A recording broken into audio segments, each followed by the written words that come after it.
Buenas noches, ¿cómo les va? Soy Charlie Fernández. Obviamente el gran tema que está afrontando el país, no solo el gobierno, tiene que ver con este tema del default o pavada atómica, según usted quiera utilizar el lenguaje del gobierno o tal vez la realidad. Cristina Fernández de Kirchner ha delineado un camino internacional que está dispuesta a cumplir a rajatabla en relación a este tema. Van a escuchar ustedes frecuentes repudios al juez Griesa, como hoy el integrante de la Corte, juez Zaffaroni, que lo nombró como un juez municipal de escasa trocha. Ese juez municipal es el que tiene parte del destino económico de la Argentina en sus manos, y uno podrá estar de acuerdo o no. Yo en realidad no estoy de acuerdo con algunas decisiones que tomó, pero esto es lo que hay hoy en el mundo. El gobierno va a pedir el desplazamiento del Special Master Pollack por considerarlo favorecedor de los grupos, los fondos buitres. Van a presentar ese pedido ante el Tribunal de Griesa. Ya el gobierno decidió que la Bolsa de Valores de Estados Unidos, la SEC Commission, investigue o va a pedir la investigación acerca si todo lo realizado por los fondos buitres y el fallo de Griesa no corresponden a algo así como una conspiración internacional contra la Argentina. Le van a empezar juicio al Banco de Nueva York por no pagar. Ustedes saben que la Argentina depositó lo que correspondía a esta cuota de los bonistas reestructurados y el Banco de Nueva York no pagó por orden de Griesa.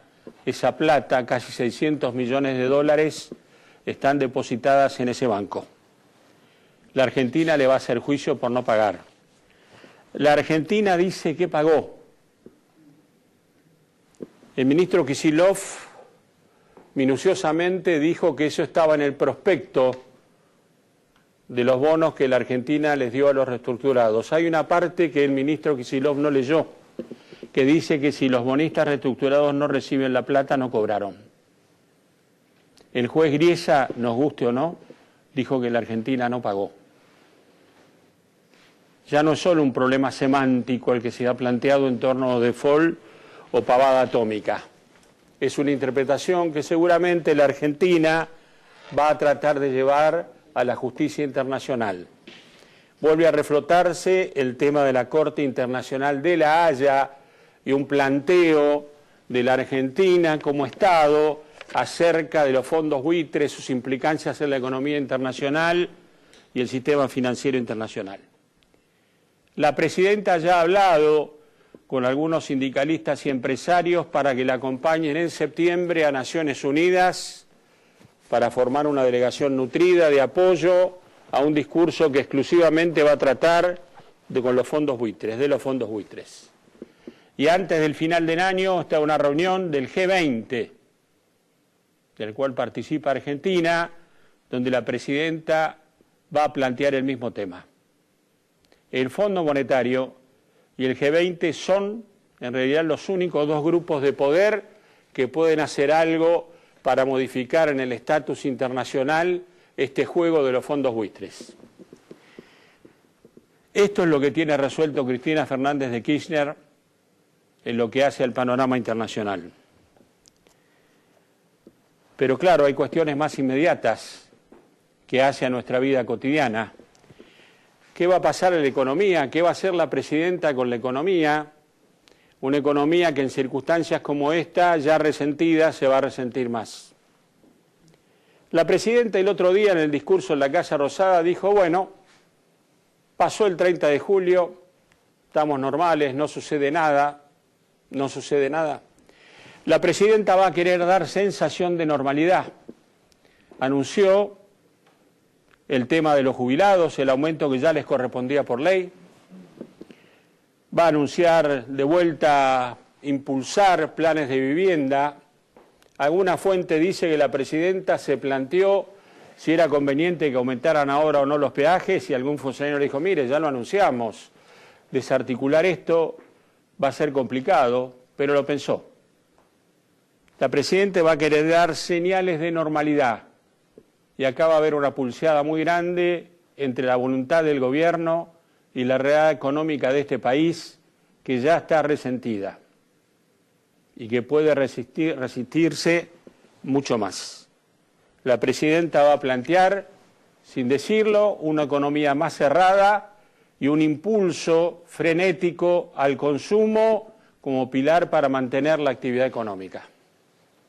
Esto es lo que plantea. Va a haber aumentos jubilados, pienses que podrá aumentar la asignación por hijo y alguna otra cosa que signifique el impulso a ese consumo.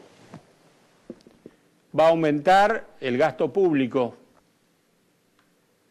y el gobierno lo va a solventar con emisión y nosotros, de ser así, lo vamos a sufrir con inflación, con recesión, y veremos qué pasa con el consumo. ¿Qué pasa con la política en la Argentina? El gobierno estuvo ambivalente en todo el transcurso de este prólogo al choque con los fondos buitres. Un día parecía que se arreglaba, otro día parecía que se confrontaba, y así sucesivamente. Esto se dio hasta el final. Mientras Kicillof fogoneaba en la Presidenta la idea de no acordar, planteaba sobre la mesa el fantasma de la Rufo, decía que cualquier cosa que se firmara era inconveniente, había otro sector del gobierno, y la Presidenta no desconocía nada de esto, que alentaba una negociación de los bancos nacionales con los fondos buitres. Capitanich lo sabía y estuvo en esto. Zanini lo sabía y estuvo en esto, tanto que un empresario cercano a Zanini participaba de las negociaciones en Nueva York. Kicillof lo sabía. La Presidenta lo sabía. Cuando dice nos enteramos por los diarios, así no fue. Sabía todo. La Presidenta mantuvo los dos platillos en el aire. ¿Cómo ministro de Economía se va a enterar por los diarios que los principales grupos del país y los principales bancos están juntando 300 millones de pesos para impedir lo que ellos consideraban el default? No entiendo por qué el ministro no dice la verdad, tampoco entiendo por qué la Presidenta dice que se enteró por los diarios. Los diarios estaban más informados que el gobierno en una operación tan delicada como esta. Lo sabían. Fábrega, el presidente del Banco Central, aunó voluntades. Había gente importante del gobierno que impulsaba esto, mientras Kicillof recelaba. Cuando Kicillof va a los Estados Unidos, ya la Presidenta había decidido que lo de los bancos con los holdouts no iba a ir. Cuando todo el mundo creía que la conferencia de prensa de Kicillof en Nueva York era para anunciar el acuerdo, anunció la ruptura. Anunció la ruptura. ¿Sorprendió esto? Claro que sí. Capitanich al día siguiente salió con un discurso que parecía de barricada a denostar contra Obama y los Estados Unidos por no controlar al juez Grisa.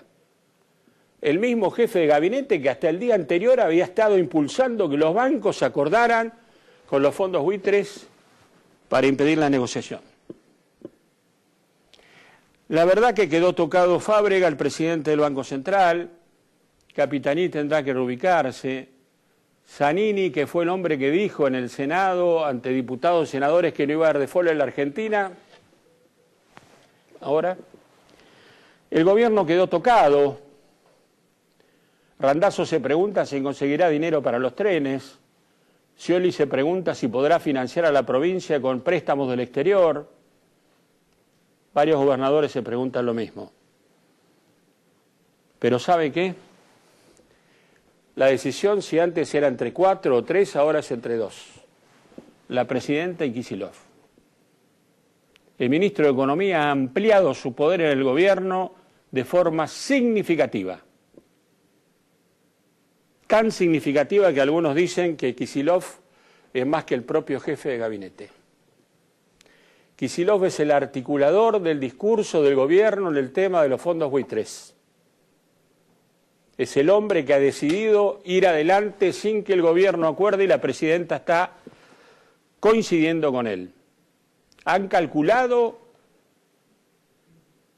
lo que esto significa? ¿Hay factores ideológicos en todo esto? ¿Cuál es el objetivo de la presidenta? La presidenta siente que le va bien políticamente. Hoy por hoy es cierto. Hay más frutos políticos positivos que señales negativas de la economía. Pero la verdad es que las encuestas demuestran que hay un sector importante de la sociedad que banca esta política del gobierno, pero que a la vez se queja del estado de la economía.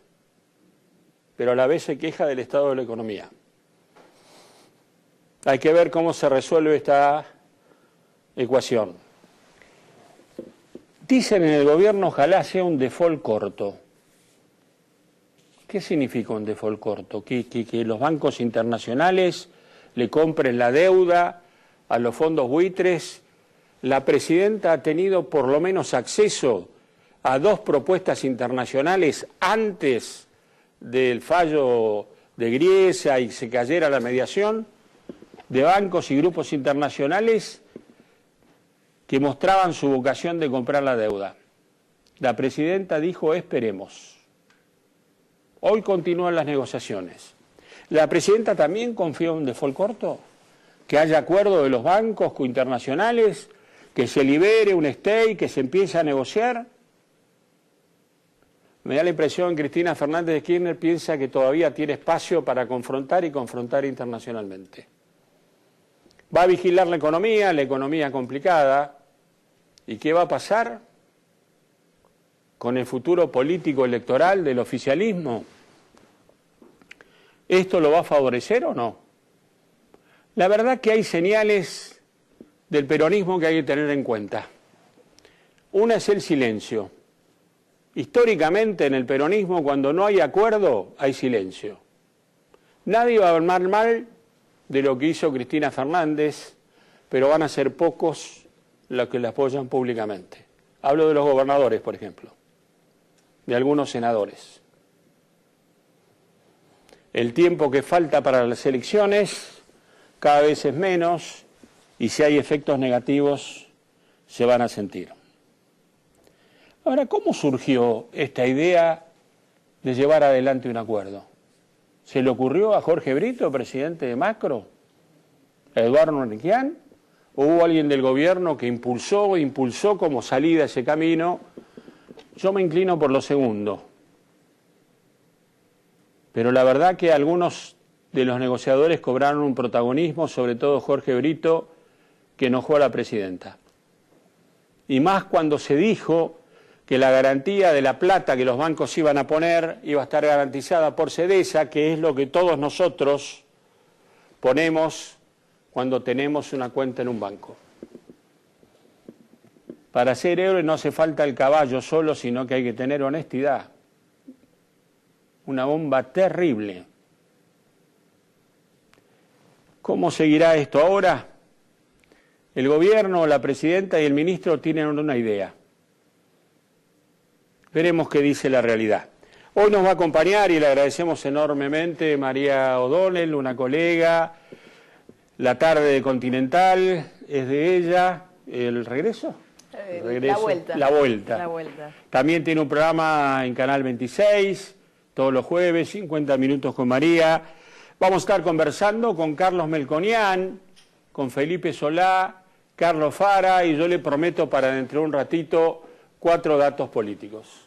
María, muchísimas gracias por venir. Gracias a vos. ¿Cómo estás viendo esto? Bueno, coincidía con algunas de las cuestiones que planteabas recién, ¿no? Por un lado, esta vía todavía abierta con los bancos